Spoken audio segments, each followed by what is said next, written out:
कोकणातील प्रत्येक अपडेट जाणून घेण्यासाठी आजच माझे कोकणच्या सोशल मीडिया प्लॅटफॉर्मला लाईक, फॉलो आणि सबस्क्राईब करा। रत्नागिरी जिल्ह्यातल्या खेड तालुक्यातील चिंचघर दस्तुरी येथील आपल्या जागेवर अतिक्रमण केले म्हणून खेड तहसीलदार कार्यालयासमोर मोहम्मद हुसेन अब्दुल्ला परकार हे 5 वेळा उपोषणाला बसले होते। लेखी आश्वासनानंतर देखील बांधकाम विभागाकडून ते अतिक्रमण अद्याप हटवले नसल्यानं 1 मे 2025 रोजी पुन्हा बेमुदत उपोषणाला बसण्याचा इशारा परकार यांनी दिला आहे। सलग 5 वेळा उपोषणाला बसलेल्या परकार यांना 5व्या उपोषणावेळी देखील नेहमीप्रमाणे आश्वासन देऊन उपोषण मागे घेण्यास सांगितले।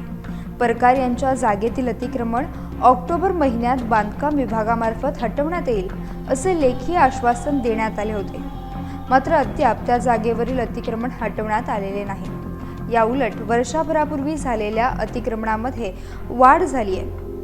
29 फेब्रुवारी 2024 रोजी परकार यांनी पहिलं उपोषण केलं होतं। 1 वर्ष उलटूनही अद्याप प्रशासनाकडून कोणतीच कारवाई न केल्याने मोहम्मद हुसेन अब्दुल्ला परकार हे 1 मे 2025 रोजी जोपर्यंत त्यांच्या जागेतील अतिक्रमण हटवले जात नाही तोपर्यंत बेमुदत उपोषणाला बसणार असल्याचं त्यांनी सांगितलंय। मी 5 वेळेला उपोषण केलेलं होतं। मला लेखी आश्वासन देऊन माझं उपोषण स्थगित केलं होतं, पण त्या आश्वासन फक्त लेखीच राहिलं, त्याच्यावर काहीही कारवाई झालेली नाही। बांधकाम खात्यावाले खोटे लिहून देतात की 2 दुकानं तोडलेत, 4 दुकानं तोडलेत, तोडून घेतलेत, मग परंतु काही तोडलेले नाही। फक्त ते रिपेअर करायला त्यांनी खोललं होतं, त्याची फोटो काढून पाठवतात आणि लिहून जिल्हाधिकाऱ्याला किंवा तहसीलदारला, पोलीस स्टेशनला, चिपळूण बांधकाम खात्यावाले खोटे कोर्सार लिहून पाठवतात आणि दिशाभूल करतात। बांधकाम खात्यावाले का तोडत नाही हे मला काही कळत नाही आणि त्यामुळे आता लेखी दिलेलं असून आश्वासन काही 1 वर्षभरात काही कारवाई न केल्यामुळे पहिल्यांदा मला 15 मार्चला 24ला तोडतो म्हणून लेखी दिलं होतं, त्याच्यानंतर 19 मार्चला तोडतो म्हणून लेखी दिलं होतं, त्याच्यानंतर 11 जूनला तोडतो म्हणून लेखी दिलं होतं, त्याच्यानंतर ऑक्टोबरला तोडतो म्हणून लेखी दिलं ऑक्टोबर 24ला, पण आजपर्यंत काहीही कारवाई झालेली नाही। त्यामुळे मला आता स्थगित केलेलं उपोषण चालू करावे लागत आहे। अतिक्रमण केलेल्यांवर कारवाई न करता जागा मालकाकडे जागेचे कागदपत्र दाखवण्याची वेळ परकार यांच्यावर का आली, असा देखील प्रश्न या कारवाई दरम्यान उपस्थित होतोय।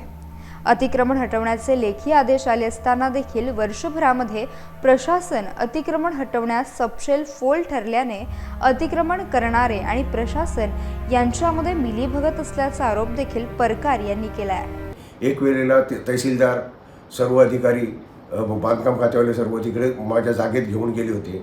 तिथे मलाच विचारतात, तुमचे 7/12 दाखवा, तुमचे नकाशा दाखवा, तुमचं बिनशेती झालेलं दाखवा, परंतु अतिक्रमण केलेल्याला काही न विचारता, त्याला काही न बोलता व त्याच्याजवळ काही कागदपत्र न मागत फक्त माझ्याजवळ उलटेच मागतात। आणि असं तरी मला डॉट झालेलं आहे की काहीतरी त्यांची मिलीभगत असून त्यांनी बांधकाम करायला परवानगी दिलेली असली पाहिजे, कारण मला बोलतात अतिक्रमणवाल्याला मुदत पाहिजे आहे। अहो, त्याने बांधकाम करताना काय तुमच्याजवळ मुदत घेतली होती की काय, इतक्या वर्षाची की काय? जागेवर केले असलेले अतिक्रमण हटवले गेले असल्याचे पत्र बांधकाम विभागामार्फत जिल्हाधिकाऱ्यांना देण्यात आले होते, परंतु सध्या परिस्थितीमध्ये कोणत्याही प्रकारची कारवाई झालेली नाही।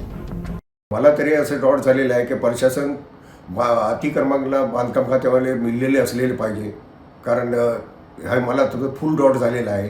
कारण इतके 1.5 वर्ष मला नाचवतात, लेखी आश्वासन देऊन सुद्धा फसवणूक करतात आणि माझं तरी आणि जिल्हाधिकाऱ्याचं किंवा परांचे बांधकाम खात्यावाले लेखी देऊन आम्ही तोडले, हे केले, सर्व खोटे लिहून देऊन त्याची दिशाभूल करतात। तेव्हा या प्रशासन झोपलेलं आहे की असं मला वाटतं की प्रशासन झोपेत आहे। त्याने काही तोडलेलं नव्हतं।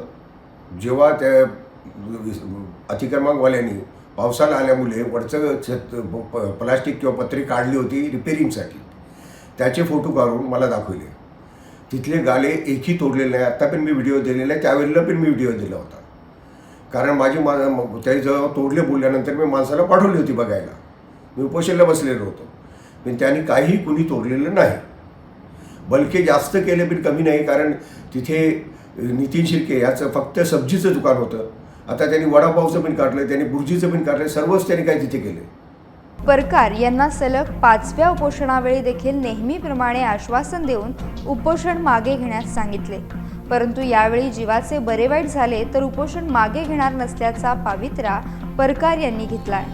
त्यावेळेला जोपर्यंत तोडलेत नाही तोपर्यंत मी माझं उपोषण स्थगित करणार नाही. गेल्या टायमिंगला रिक्वेस्ट मला मजबूरून मानावी लागली तहसीलदारची आणि पोलीस इन्स्पेक्टरची, कारण तब्येत माझी भयंकर खराब झाली होती. माझी शुगर 40वर आली होती, BP फुल वाढलं होतं. डॉक्टरनी हे के बोलल्यामुळे ते मला रिक्वेस्ट केले, बघा तुमच्या जीवाचं पण बघा आणि आमचं मान ठेवा आणि मी पाऊस गेल्यानंतर ऑक्टोबरला मी तोडून घेतो आणि आम्ही 100% तोडून घेऊ असं मला त्याला आश्वासन दिलेलं होतं. परंतु आजपर्यंत तेव्हा बांधकाम खात्यावाले पण तिथे होते, सर्वांनीच दिलेलं होतं. पण मी त्यांचं तहसीलदार पण होते, लिहून दिलं, त्याचं मान ठेवून मी आणि त्यावेळेला स्थगित केलं. पण आता मला काही झालं तर काय झालं तर त्याचे जुम्मेदार बांधकाम खात्यावाले आणि त्याला हे असणारे प्रशासन, जबाबदार असणारे प्रशासन हे जुम्मेदार राहील. महत्त्वाचं म्हणजे परकार हे 70 वर्षांचे असून ते शारीरिकदृष्ट्या देखील सशक्त नाहीत. उपोषणावेळी जर काही बरे वाईट झाले तर त्याला सर्वस्वी जबाबदार खेड प्रशासन असेल असे देखील त्यांनी ठणकावून सांगितले आहे. डायबिटीस आहे, स्टोन आहे, त्याच्यानंतर माझी BP हाय आहे, हार्ट पेशंट आहे मी, त्याच्यामुळे आणि माझी वय 70 आहे, 70 पूर्ण झालेली आहे.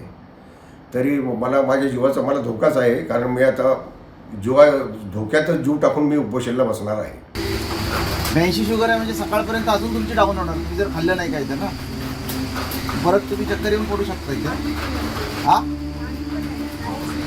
ॲडमिट व्हायला लागेल, साहेबांना कळवा. परकार यांच्या जागेमधील अतिक्रमणासंदर्भातील या विषयामध्ये स्थानिक प्रशासन, संबंधित अधिकारी आणि बांधकाम विभाग काय कारवाई करतात हे पाहणे आता महत्त्वाचे ठरणार आहे.